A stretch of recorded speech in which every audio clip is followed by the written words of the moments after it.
There seems to be two schools of thoughts when it comes to Qi, or Qigong in Chinese Kung Fu. There are those that believe it doesn't exist, and those that do. So, is there any truth to Qigong? Is there any benefit to practicing it? How can we come to determine, from a practical point of view, the truth about Qigong? The major reason Qigong has gotten a lot of skepticism is because of different showmen that perform impossible human feats. I've seen such displays as someone using their chi power to knock someone over or down. I've also seen it to be used to resist injury to things like swords and nails. So, can it really work?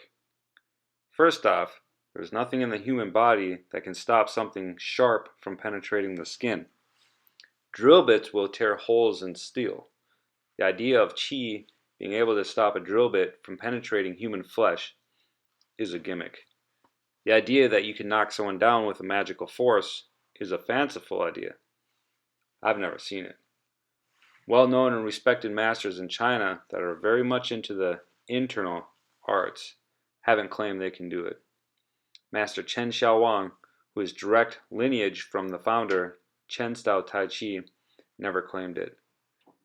Chen style Tai Chi is the oldest and parent form of all Tai Chi. So, I meet the whole idea with skepticism. What can we know about Qi?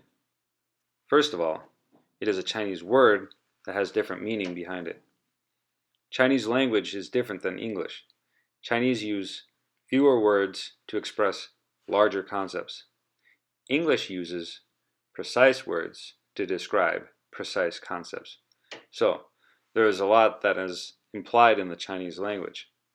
This is one of the roadblocks to understanding. To understand more clearly, from my Western way of thinking, I decided to look at the way they talked about certain things, to see how they expressed a situation or a concept. Based on interpreting the different ways the word qi is used, it seems to describe more a feeling and breath.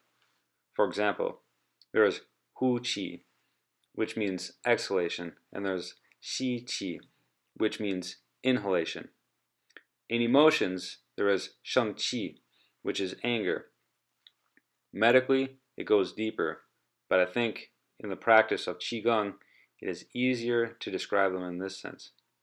In regards to emotions, they may say your qi gets stuck in your chest if you are afraid to talk. But it does feel like that. Also, emotions are felt in different areas of the body. Stress is around the eyes, forehead, and chest area.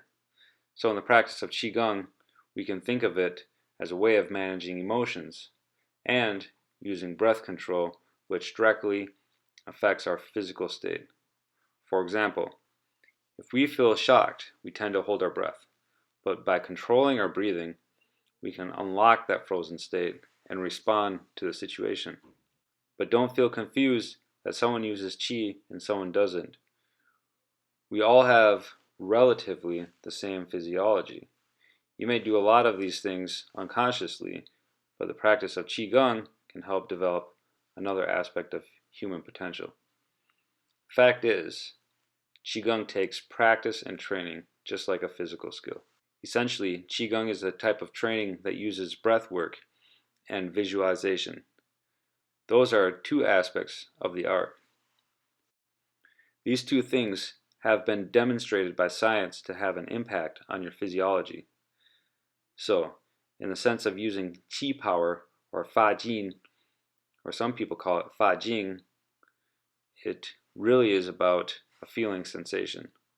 After watching Kung Fu videos in the Chinese language to understand how they use the language from an objectionable point of view, I've come to understand it as a feeling.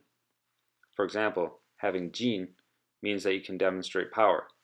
If you are off balance, then you don't have any jin.